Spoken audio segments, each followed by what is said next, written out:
Salmo número 44, dice así la palabra de Dios: al músico principal de los hijos de Coré, Masquil.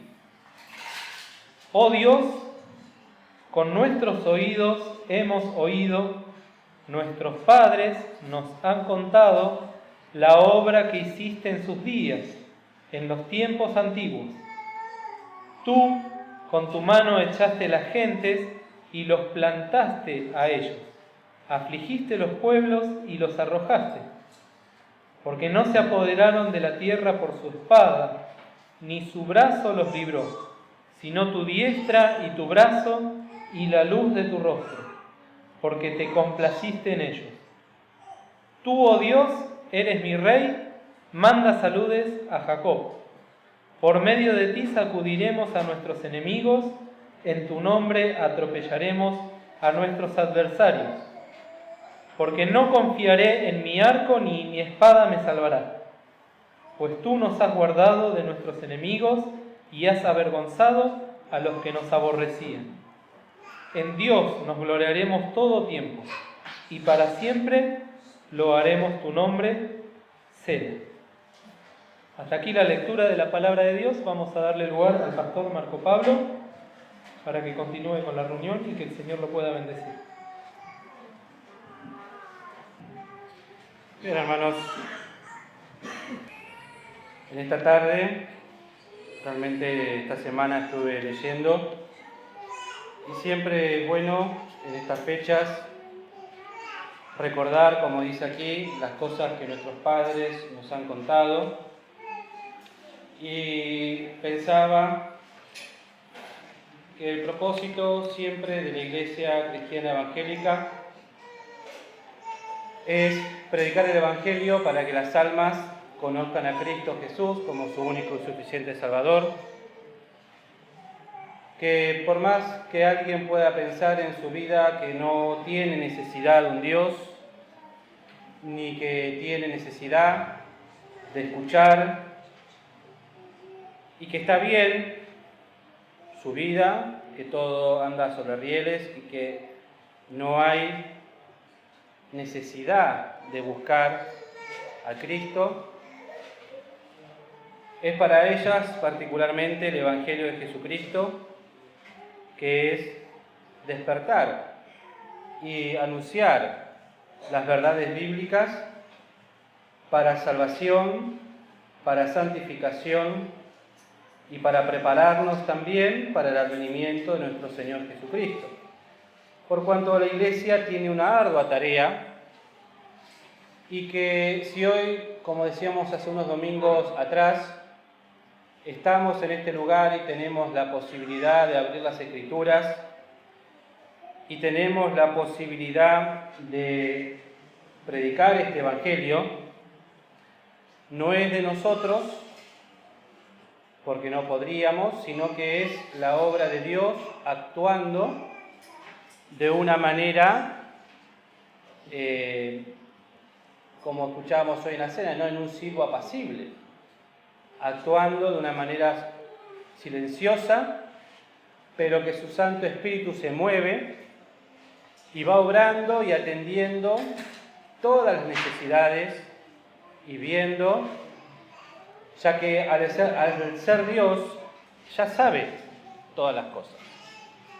Para Dios todo ya está hecho, todo en Él es sí y amén, pero tiene que ir haciendo la obra en nosotros, y preparándonos, y capacitándonos, y preparando semana tras semana, no solamente en esta iglesia, sino alrededor del mundo, a cada uno de los siervos que han de dar la palabra, para que este Evangelio siga corriendo y se cumpla el número de los redimidos.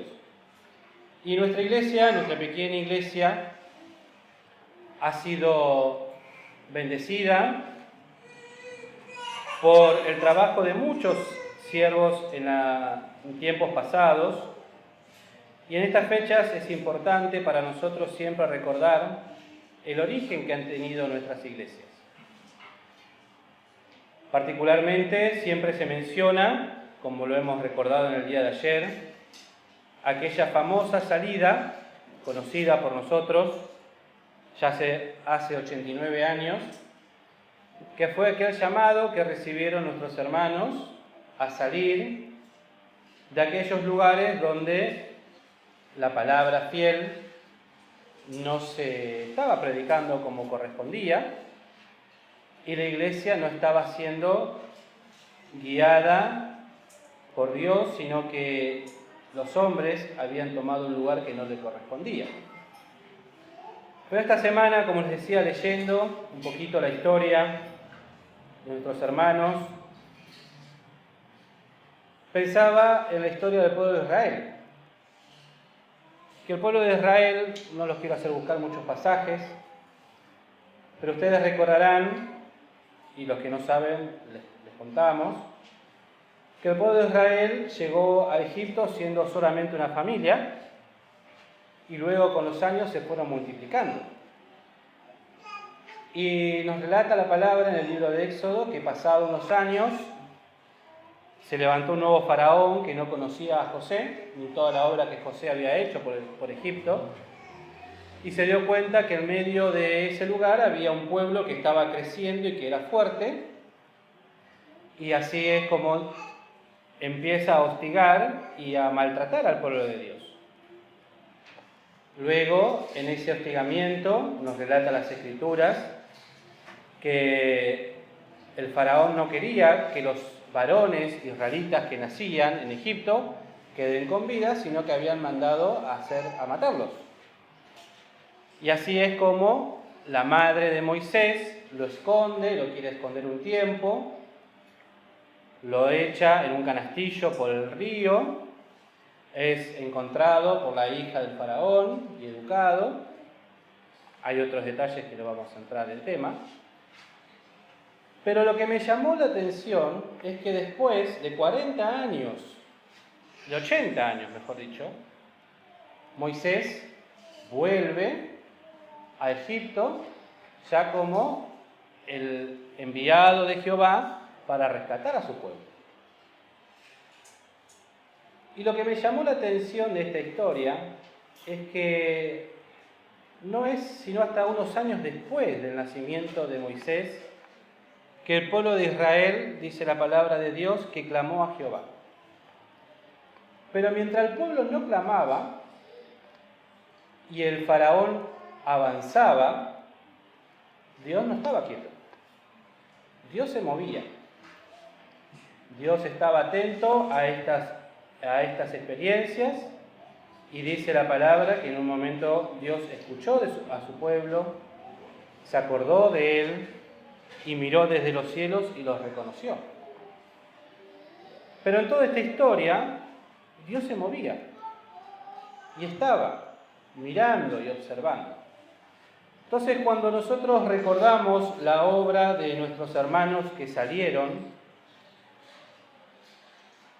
esa respuesta en los corazones de nuestros hermanos fueron las oraciones de muchos otros que no conocemos y que no han quedado en la historia, de hermanos fieles que han ido orando, viendo cómo este movimiento del anticristo se manifestaba alrededor del mundo. ¿Y por qué lo digo así? Porque en la historia ha quedado registrado que nuestros hermanos, cuando salieron allí el año 35, fueron enseñados y pidieron ayudas a un pastor Talon, que a su vez, ayer escuchábamos que había estado, si no me equivoco, y era compañero en esta lucha contra el modernismo y las corrientes modernas, que se llamaba algo de Thompson, si no me equivoco. No me puedo acordar el apellido. Pero eso quiere decir que había hermanos antes que velaban por la palabra de Dios, que oraban para que el Señor responda. Y no sabemos realmente cuántos han sido, ni en qué momento comenzaron, pero lo que me llama la atención, queridos, es que Dios, en ese silbo apacible que escuchábamos en la reunión anterior, no se queda quieto. El Señor avanza, parece que Satanás avanza como un río impetuoso, con todas las cosas que nos toca vivir en este mundo, el engaño diabólico en el cual la humanidad está inmersa, en ese sueño profundo en el cual se encuentra el pueblo cristiano, no entendiendo el tiempo en el cual estamos viviendo. Y el Señor, ¿dónde está? Pero el Señor no se queda quieto. Porque a medida que el tiempo avanza, y parece que como decíamos, ¿no? Este río impetuoso avanza y se quiere llevar todo por delante, donde con los cristianos, como siempre decimos, ¿no? A los hijos de Dios no los puede llevar al infierno, pero procura de todas formas arruinar sus vidas espirituales para que no puedan desarrollarse, para que no puedan crecer en los caminos del Señor, para que nos durmamos en este tiempo. Y parece que todo es calamitoso, pero el Señor no se queda quieto. El Señor sigue llamando y es necesario para el pueblo de Dios seguir recordando estos hechos históricos que tal vez, como escuchábamos, para algunos pueda parecer tedioso,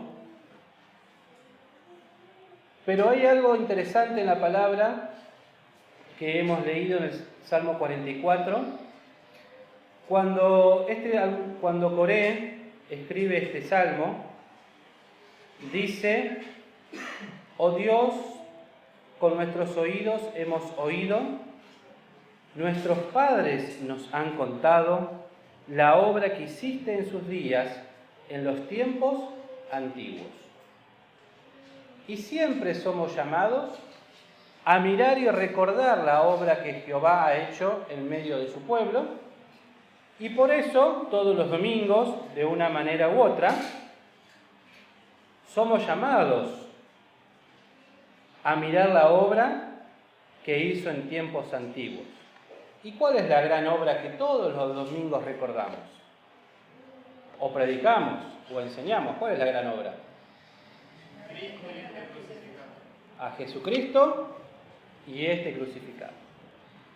Es esa gran obra que Dios hizo, lo cual todo lo que hizo lo preparó para ese momento, para que la humanidad toda tenga la posibilidad de allegarse a ese Salvador, al único que puede redimir nuestras almas, rescatarnos de la condenación eterna y darnos vida eterna en Cristo Jesús. Y a Él es siempre el que debemos mirar.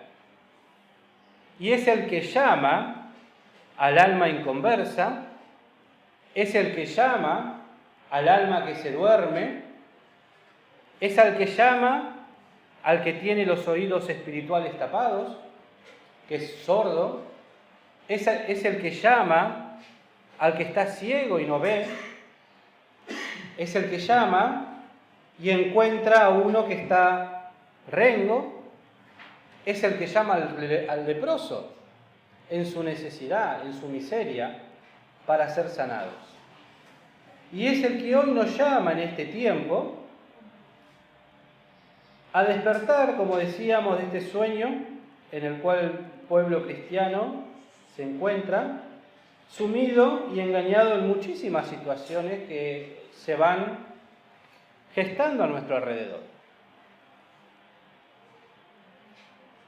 Pero como iglesia que hemos sido, por la gracia de Dios, alcanzados por esta misericordia,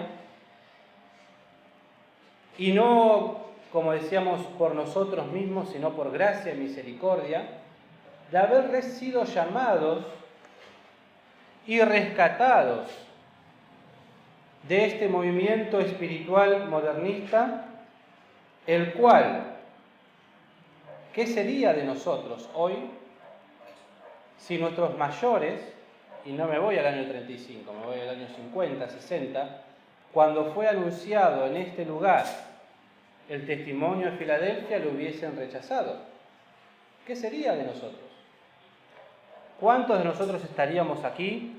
¿Cuántos de nosotros seríamos realmente convertidos? ¿Cuál sería nuestra vida espiritual?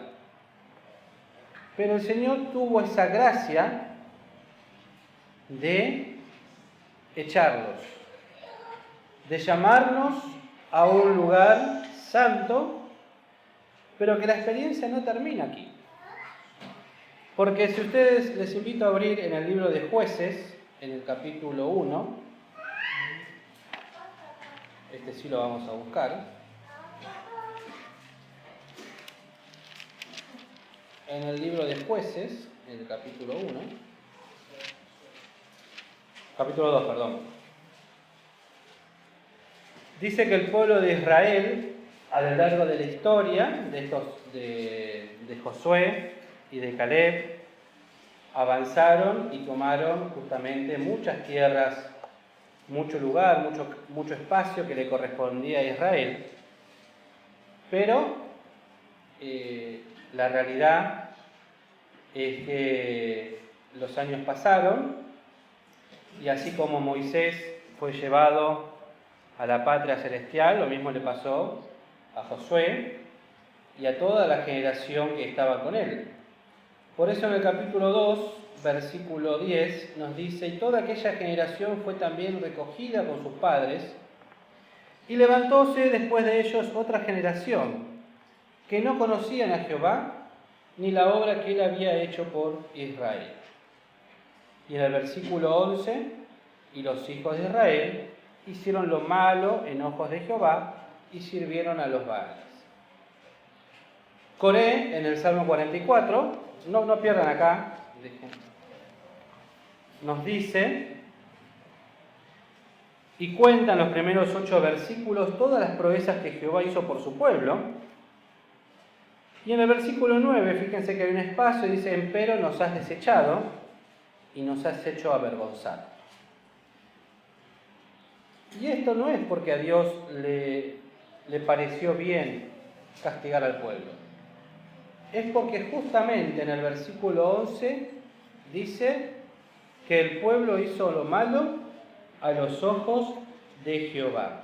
Y un pecado que estaba cometiendo el pueblo de Israel a medida que iba tomando la tierra prometida era que no sacaba a todos sus enemigos de los lugares, sino que seguía conviviendo con ellos y haciendo un ecumenismo, una vida social con los enemigos que Dios había mandado a sacar.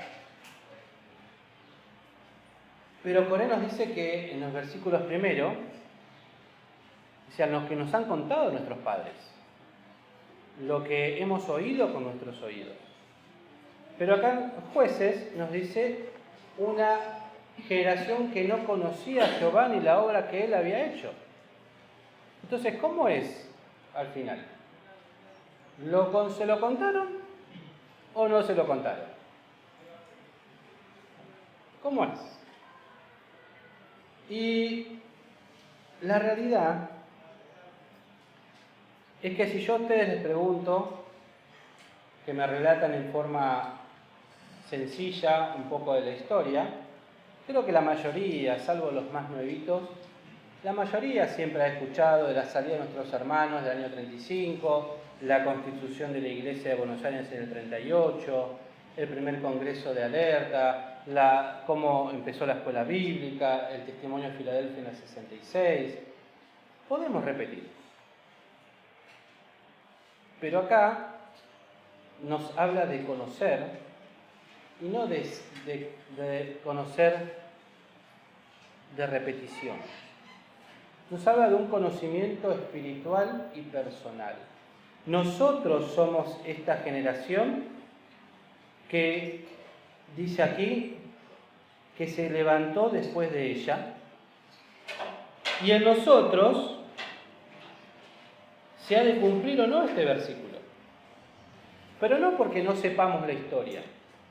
Pues yo se las puedo repetir, la puedo leer. Ustedes fíjense que acá hay un librito muy cortito que se llama En Memoriam,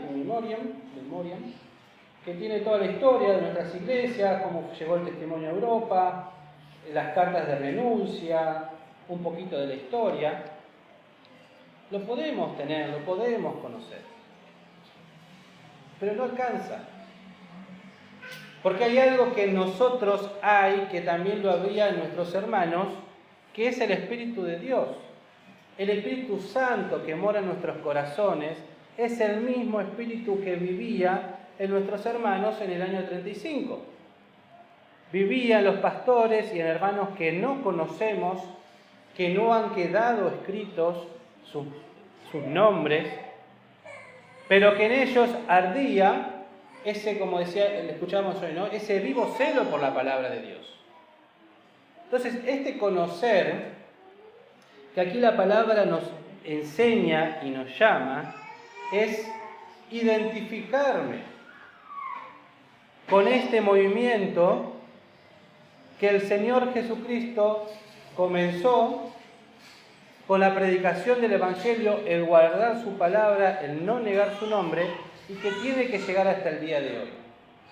Yo nunca voy a poder ser un buen siervo fiel si no me identifico con la palabra de Dios, si no dejo que el Espíritu Santo que mora en mi corazón tome el lugar que tiene que tomar. Cuando la palabra me dice que no conocían a Jehová, es que no lo tenían en su noticia. Y por lo tanto, no iban a poder nunca valorar lo que Dios hizo por el pueblo.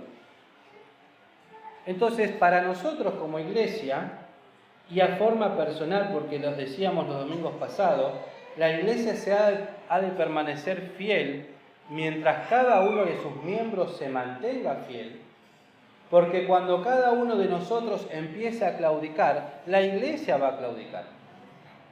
No se va, la iglesia por sí, la iglesia la formamos cada uno de nosotros. Miembros de iglesia en plena comunión o simpatizantes.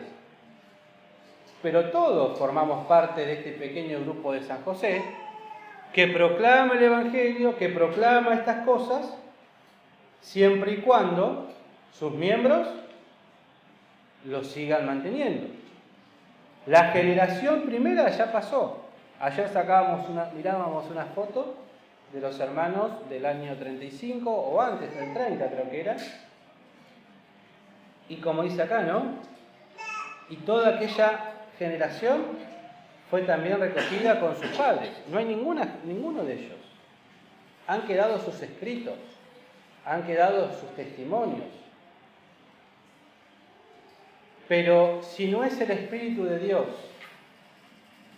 el que mora en mi corazón, si no es el Espíritu de Dios el que hace arder mi corazón por defender la palabra, si no es el Espíritu de Dios que trabaja en mi vida y me invita a alzar bandera por la verdad, no hay nadie que lo pueda hacer.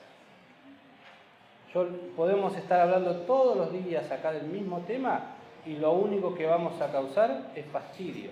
Por eso no sirve solamente recordar la historia y que yo me ponga a leer lo que pasó, es interesante. Pero atrás de eso, ¿qué hubo? ¿Qué hubo? Un impulso, como lo denomina nuestro hermano. Un impulso origen. Algo que empezó, que Dios lo tenía preparado, pero que se tomó el tiempo obrando tranquilamente, capacitando hermanos, como les vuelvo a repetir, que no conocemos, para que después nuestros hermanos de Pardo tomen esa posta. Y uno podría decir, y pensaba, ¿no?, cómo siempre se muestra todas las cosas buenas que hicieron nuestros hermanos y cómo el Señor hizo obras a través de ellos. Y la realidad es que la única conclusión que puede sacar es realmente cuánta humildad de parte de los que nos ¿cómo se dice? Eso. Los que fueron antes que nosotros. Cuánta humildad. Porque si no hubiese habido humildad y entrega, el Señor no los hubiese dado tanto. No les hubiese hablado de esta manera. No los hubiese llamado. Y el hermano Armando en un otro libro dice, ¿no?, que el que tuvo el llamado a salir y a tomar esta posta fue su padre. Ellos obedecieron luego a la invitación. Y ahora esa invitación llega a nosotros, 89 años después. Como iglesia, tenemos que mirar, como dicen en Jeremías 6:16, parados en los caminos, y ¿cómo sigue? Y mirar, y preguntar, ¿por qué? Por las sendas antiguas. Y las sendas antiguas en otra reunión lo hemos definido como el mismo Jesucristo, que Él es el camino, la verdad y la vida. Entonces, la pregunta que nos podemos hacer en esta noche, es decir, como primero obviamente uno tiene que tener la seguridad de su conversión, de su salvación. Pero si ya somos convertidos, ¿estamos andando por la senda antigua? ¿O nos hemos desviado por la multitud de caminos y de lugares que este mundo nos ofrece y que nos agobian y que nos cargan y que lo único que tratan es ponernos un yugo para que miremos hacia el piso, un yugo que nos agota, que no nos permite avanzar, un yugo el cual nos frena en la vida espiritual? Y tenemos que ir al Señor. Tenemos que ir a nuestro Señor para que podamos encontrar en Él ese otro yugo que Él nos invita. Y lastimosamente, y esto tal vez es un tema ya escuchado por los jóvenes en el campamento, pero lastimosamente vivimos en un tiempo donde el mundo se ha metido tanto en nuestra vida que hoy estamos dormidos y que no podemos ver ni discernir las cosas que están mal. Durante una de las reuniones definíamos, ¿no?, que una persona para poder dormir necesita primeramente estar cansado, que eso ahora lo definimos como ese yugo pesado que agota, que cansa, un ambiente confortable, un lugar apto, en lo posible oscuridad para que el sueño sea más profundo. Y esas cosas son las que en la vida nos rodean. Oscuridad por cuanto no hay vida del Espíritu en nuestras vidas personales, en un ambiente cómodo donde concurrimos tal vez a la iglesia, pero no me comprometo con el Señor, entro en esa vida cómoda, no tomo decisiones espirituales para crecimiento, no pierdo la conciencia de lo que pasa a mi alrededor, no distingo los años y el tiempo que estoy perdiendo en la casa del Señor, me aferro a las cosas que me gustan y estoy en ese sueño continuo. Y transitamos y perdemos conciencia. Tal vez como iglesia pequeña que somos, no tenemos injerencia, o tal vez podemos decir, no movemos la aguja a nivel mundial. La verdad que no. Una iglesia con 28 miembros activos, ¿y cuántos seremos hoy? 60. No hace la diferencia si estamos o desaparecemos a nivel mundial. La verdad que no. Pero el Señor nos ha llamado. Y el Señor para cada uno de nosotros tiene un propósito. El Señor para cada uno de nosotros quiere hacer algo en nuestra vida. El tema es si se lo hemos de permitir o no. Si hemos de permitir, primero, que entre a morar en mi vida, que sea mi Dios, que sea mi Señor. Si le he de permitir que vaya haciendo aquella limpieza necesaria, que me despierte de ese sueño profundo en el cual estoy y que pueda volver a esta senda antigua. Y es una invitación que el Señor nos hace todos los días y cada día para que podamos tener esta bendición. Y hoy a la tarde estaba leyendo un versículo que no me puedo acordar bien dónde era que estaba.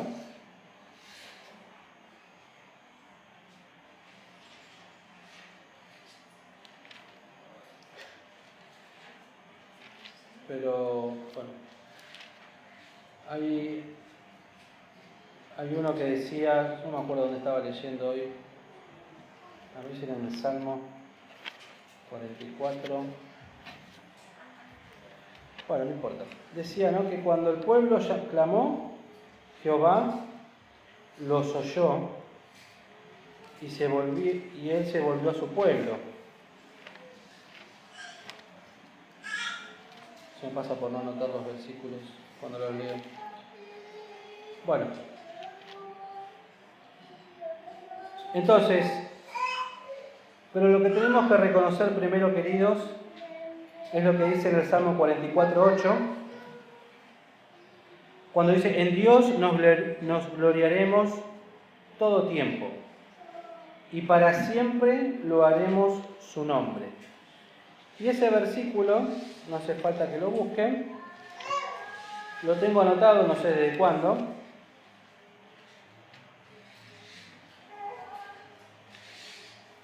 Cuando dice, más lejos esté de mí gloriarme, sino en la cruz de nuestro Señor Jesucristo, por el cual el mundo me es crucificado a mí y yo al mundo. Entonces la gloria siempre tiene que ser para Dios. La honra siempre para nuestro Señor.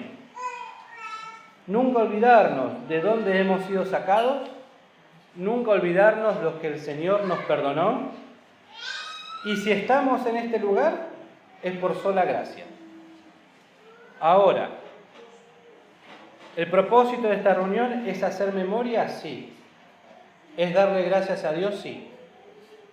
Pero también escuchar la voz del Espíritu que nos llama a despertar, a mirar a nuestro alrededor.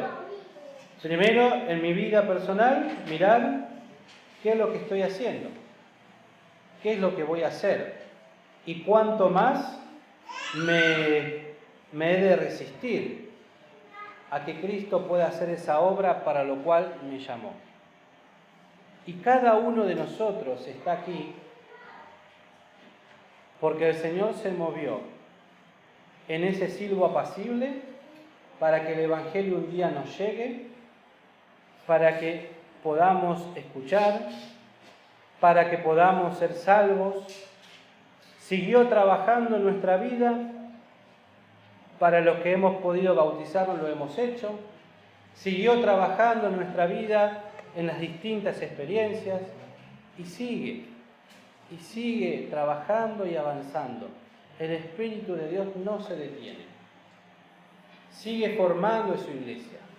No lo hace, como decíamos y como decía el Fran, ¿no?, con terremotos y grandes manifestaciones, sino que en un tiempo. El Señor sabe cuándo es el tiempo, el momento justo para ir manifestando su obra. Cada uno de nosotros somos, y es una redundancia y es algo que ya lo sabemos, somos frutos de este movimiento en ese silbo apacible y tranquilo del Espíritu. Y es el mismo que hoy nos llama a presentarnos delante del Señor y pedirle perdón. Señor, no he estado andando por esa senda antigua que está establecida en tu palabra. Te pido perdón por cuánta rebeldía hay en mi corazón. Te pido que me ayudes a seguir adelante y responder, ¿sí?, como nuestros hermanos y como lo dijo el profeta Samuel cuando era un niño. He aquí, heme aquí. Habla que tu siervo oye. Heme aquí. El Señor no pide de nosotros, ¿cómo podemos decir? Ser elocuentes, ser grandes pensadores. El Señor llama y espera de nosotros y nos espera a aquel que se presenta con un corazón contrito y humillado delante de Él.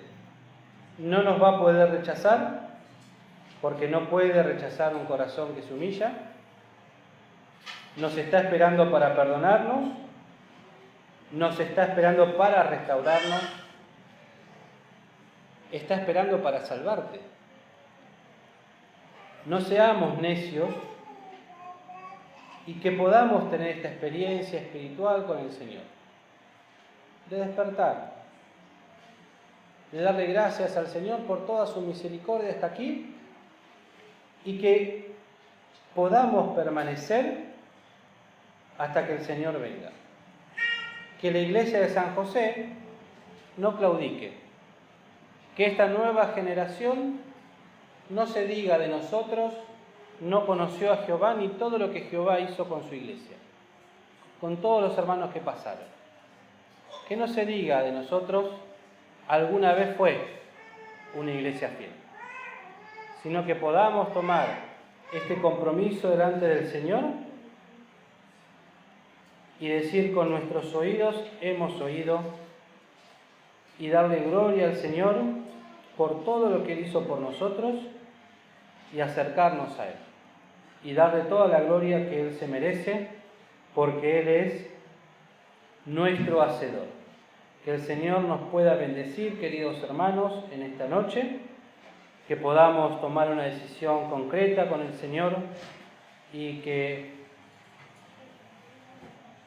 podamos tener este avivamiento espiritual que se ha de ver en la Iglesia si comienza en cada uno de nosotros en forma personal.